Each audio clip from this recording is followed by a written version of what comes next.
Welcome back. Hope everyone had a wonderful Shabbos and a wonderful weekend. Tonight, we discuss what you've surely heard of, and that's the 12 tribes of Israel. You may have not only heard of the concept, but cringed at the concept.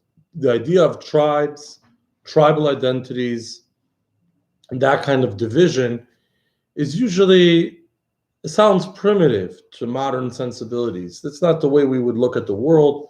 Why would the Jews be divided into 12 tribes? Sounds regressive, maybe even discriminatory. Let's discuss these 12 tribes a little bit and try to understand. First, as a side note or introductory note, to understand why we're discussing this right now. That's because we are in the month of Passover, the month of Nisan, which began on Thursday. And in this month of Nisan, each day in the beginning of the month, we read a passage for one of the princes of one of the tribes of Israel. So this is really the time when we celebrate these princes of the tribes of Israel. And of course, this brings up the topic, what are these 12 tribes? Why do we have 12 tribes? And what does it mean for us today, particularly right here, right now, as we all stay at home? So and of course, everybody wants to know, which tribe am I from? You can't avoid that question. So we'll try to get it all. Let's start from the beginning.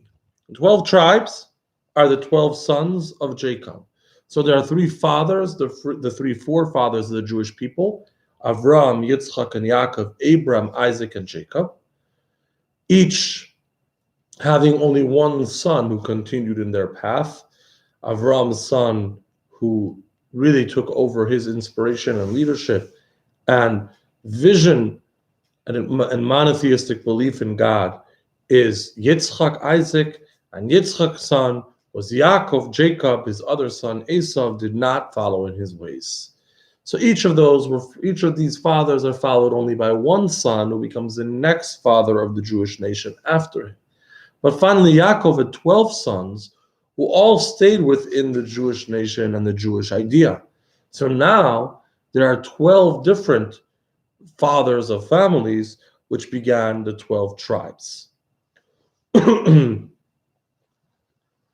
Now, the tricky part is that there are actually 13 tribes.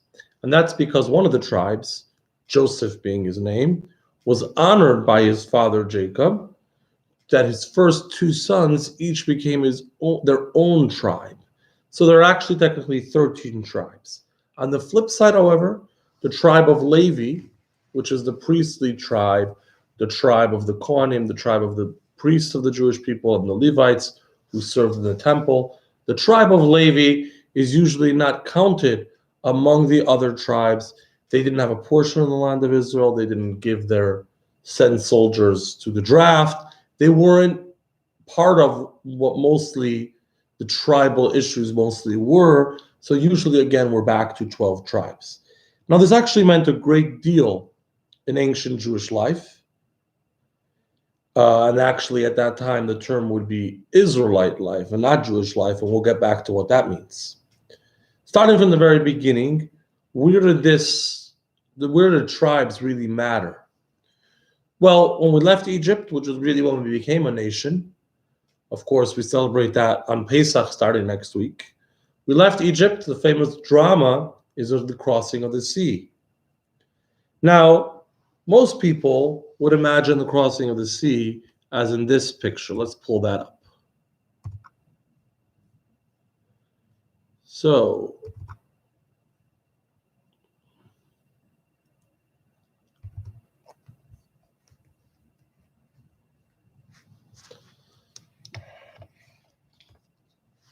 something like this, crossing the sea, or something like this, crossing the sea. In both of these pictures, you'll see a split in the sea and one wide or not so wide lane and the Jewish people passing through. But the truth is, how it actually looked was like this, crossing the sea as 12 separate tribes, each tribe having their own lane as we cross the sea, each tribe crossing the sea separately, Now, you didn't need any signs there, stay in your lane, because leaving your lane meant going into the water. So I guess they all stayed into their lane. We actually had 12 separate paths for each tribe to cross the sea. Not the way we would have thought, but that's actually the way it was. Let's continue on. The Jewish people crossed the sea and camp in the desert. Now, how would you imagine the Jewish people camped in the desert? You might imagine a large area. After all, there were 600,000 households. A very large area filled with tents of the Jewish people camping in the desert in one large spread. But again, what actually looked was a little bit different. And as you see that here, the Jewish people camping in the desert looks like this. And that is the Mishkan in the center, right over here. The Mishkan meaning the mobile temple that the Jews had in the desert. And on all sides, tribes organized, each with their flag, in a certain formation, 3 tribes on each side, as prescribed by God Himself in the Torah, which tribe would be where and how that would all work. So again, the one Jewish people are divided into separate tribes in the way we are camped in the desert. And finally, the Jewish people come into the land of Israel. And again, you might think that the Jews just settled all over Israel, but no, there were 12 tribes with 12 portions of the land, all the way north here in what's today Tyre and Lebanon, being the northern border, the tribe of Asher, Naphtali, going all the way down through today's land of Israel. You see Yaffo right here, which is adjacent to Tel Aviv. The tribal area of Dan, till today that area is known as Gush Dan. Jerusalem right here, bordering the tribal areas of Benjamin and Judah. So even in the land of Israel, when the Jews had finally settled, again, we are split by the tribes. What does this all mean? Why should the Jewish people be split up as separate tribes?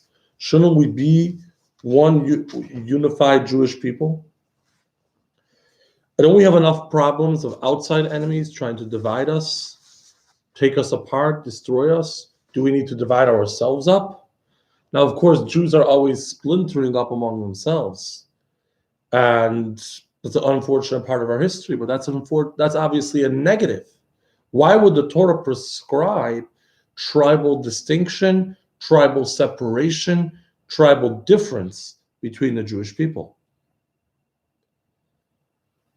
So let's start in trying to understand this by beginning with how that actually works. So obviously, a young Jewish boy from tribe of Judah, let's say, might marry a wonderful girl from the tribe of Benjamin. The child would be considered a member of the tribe of Judah. That is, by patrilineal parental descent, by the side of the father, that's how we determined which tribe someone belonged to. Unlike the actual Jewish identity, which we know is determined by the mother's identity. So someone whose parents are not both Jewish, if the mother is Jewish, the child will be Jewish regardless of the identity of the father. When it came to the tribe was determined by the father's tribe. That's who the child would be considered a member of. Of course, this brings to mind one of the very good Jewish jokes where little boy comes home from school and asks Mom, how did humans come to be? So she says, well, the Torah tells us God created Adam and Eve on the 6th day, and we are all their descendants. Very interesting. Dad comes home, and little boy says, Dad, how did humans come to be? And Dad says, well, it's a long discussion to understand all of the biology of the evolution, but in short, there was a cell, and it developed until it became this and that, until it became the ape, and the apes are really close to humans, and finally, we got the humans. Interesting. So little boy goes back to Mom, and he says, Mom, Dad told me a whole different story. You told me about Adam and Eve. He said, we come from apes. And Mom just smiled and she said, yeah, I was talking about my side of the family, and Dad was talking about his. But all jokes aside, we do know that Jewish identity is defined by the mother's identity, while the tribal affiliation is determined by who the father is. In other words, the core essential identity of the individual, which will determine whether he's Jewish or not, down to the core of his soul, down to the core of who he or her really is. He or she is Jewish or not Jewish is determined by the mother's identity and the mother's Jewishness, because we understand that the core critical sense of who we are is more defined and determined by the mother than by the father. But there are certain other elements of one's personality, of what somebody might be, that are influenced by the father. And you might call that the coloring or the shading. After we are who we are, the details on top of that may be influenced by the father's identity and the father's background, and that's important too. So that's what the tribal affiliation is all about. There's the core identity that of who we are, and that's that we are the Jewish people, all of us, all the same. And then there are the details on top of that, determined by the line of the fathers, the tribal affiliation. Because you see that Judaism is stereotypically seen as monolithic, as all the same for everyone, no flexibility, no options, no variety, no details.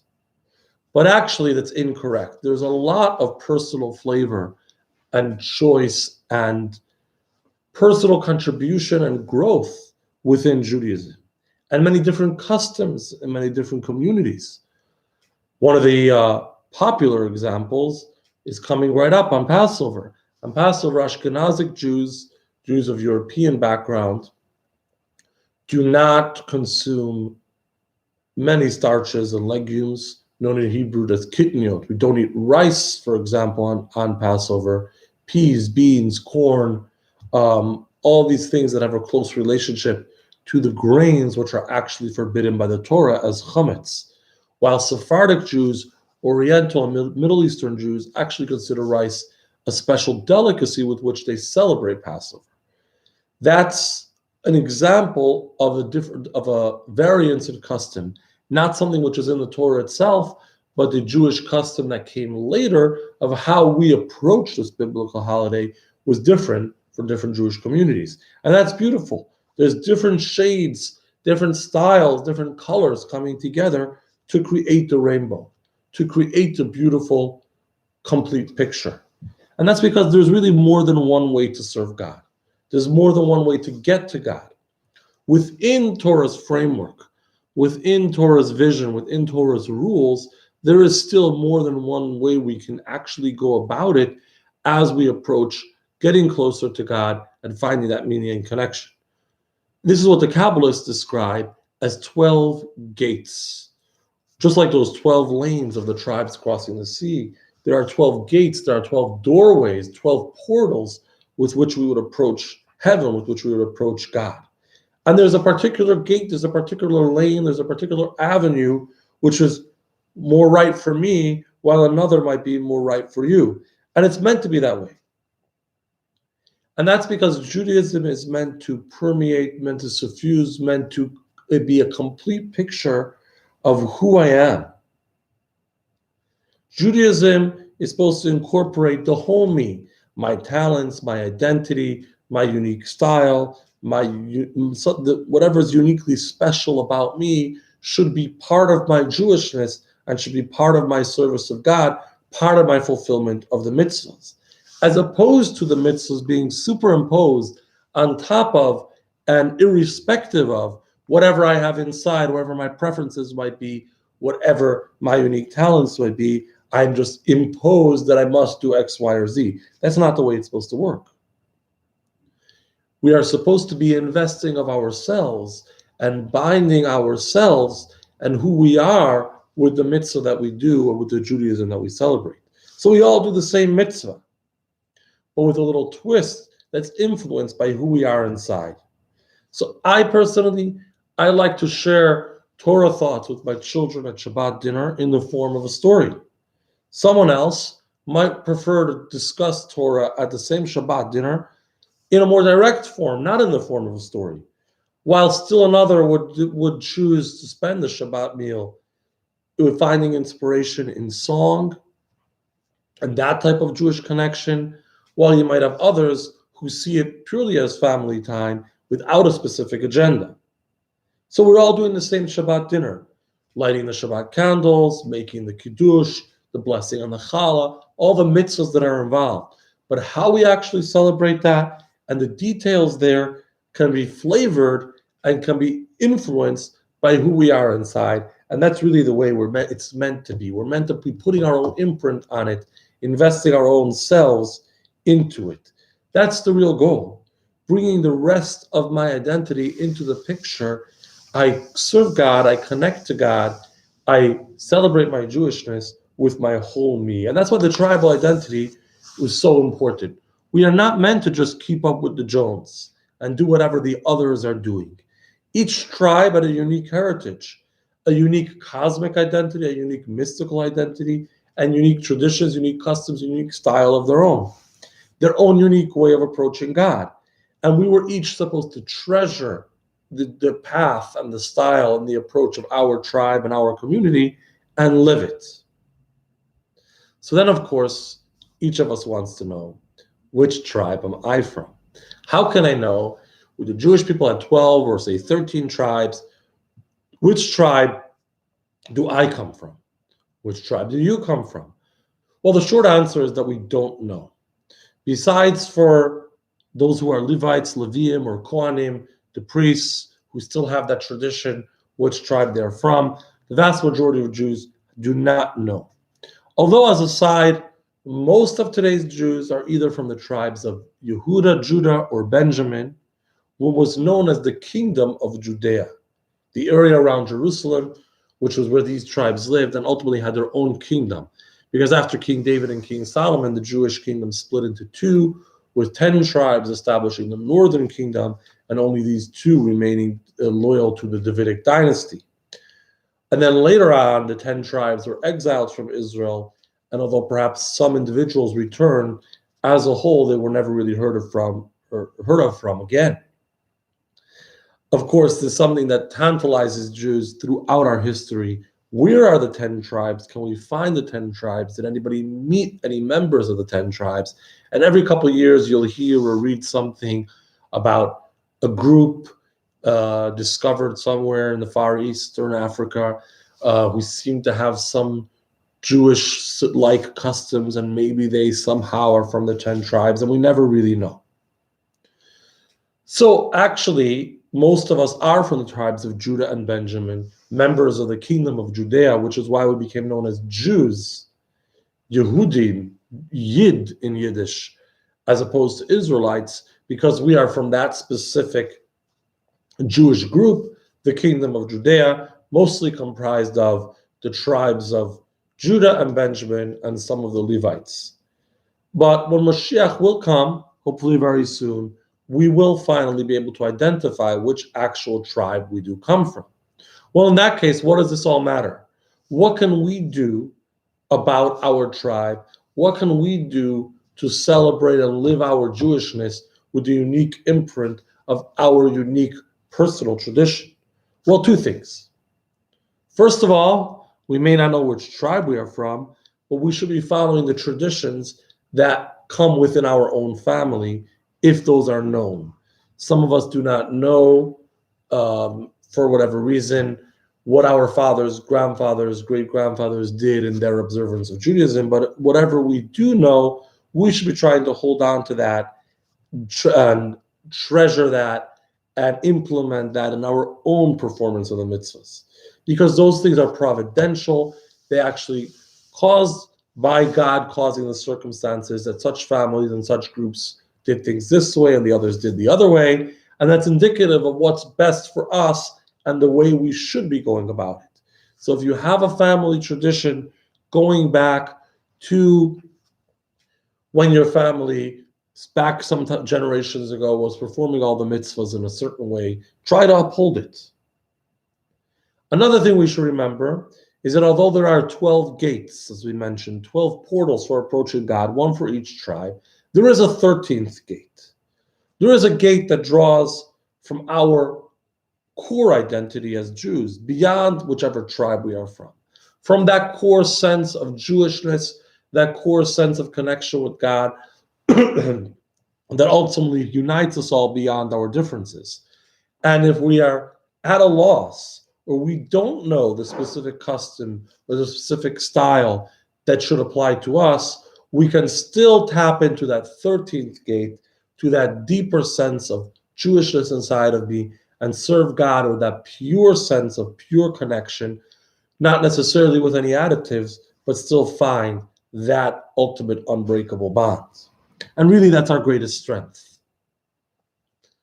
But on this note, I was thinking that today, as we find ourselves here, we're really going into a third week, I should say, that schools are closed and most of us are staying home. We have a lot more family time, a lot more of that sense of being in that individual core family unit. And in fact, we're forced to spend Passover specifically with the core family unit and not with the other friends or extended family or community that we may have.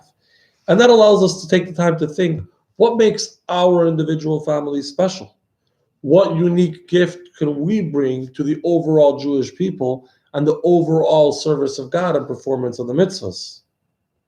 So when we do come back together, hopefully when this all clears up very soon, and we can actually see each other again, not through the screen, and we can all connect to that bigger picture of the Jewish people, a bigger picture of humanity, we don't wash over and gloss over the unique gifts of who we are, but we actually contribute to the greater mosaic, our personal gifts, our personal style, and our personal contribution to the way we perform the mitzvahs and the way we'll get closer to God.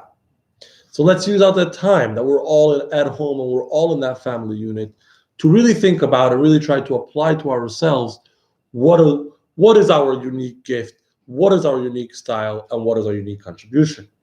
Tomorrow, at the same time, starting 8 o'clock, same Facebook page, same YouTube channel, we will be discussing Jews and epidemics. Now, this is really two parts that can be listened to independently or together. Tomorrow, we discuss Jews and epidemics, and Tuesday, the oldest virus. And that's because the oldest virus is anti-Semitism. So when we talk about Jews and the history of epidemics for the past thousands of years, we will, of course, be discussing how, unfortunately, so many times throughout history, epidemics were blamed on the Jews. How do Jews react to that? What can we learn from that? I will go from there into Tuesday's class, again, same time, same pages, 8 o'clock, with discussing the oldest virus, understanding as much as we can anti-Semitism and what we do about it. And before we conclude, I do want to remind everyone that we do have, especially for this year, the Seder in a box. Seder in a box, meaning that you can order online on our website at chabadriverwoods.com/Seder. Again, chabadriverwoods.com/Seder, SEDER. You can order a full Seder ready to go to be delivered or picked up in Riverwood, so you don't have to shop around and spread, or hopefully not spread and not pick up any viruses. Be a part of flattening the curve and staying home and still celebrate Passover in its full beautiful style by ordering through the Seder in a box option all of what's needed for the Seder, including the matzah and the wine, the Haggadah, all the items of the Seder plate, and actually delicious choice of a number of options for the Seder dinner, all catered by our special kosher caterer in Skokie and ready to go for you just before Passover. So please do log on, chabadriverwoods.com/Seder, and order your Seder in a box. We do need to have these orders before Tuesday, before the 31st, so that we can get it to the caterer and have everything ready on time. See you tomorrow right here at 8 o'clock.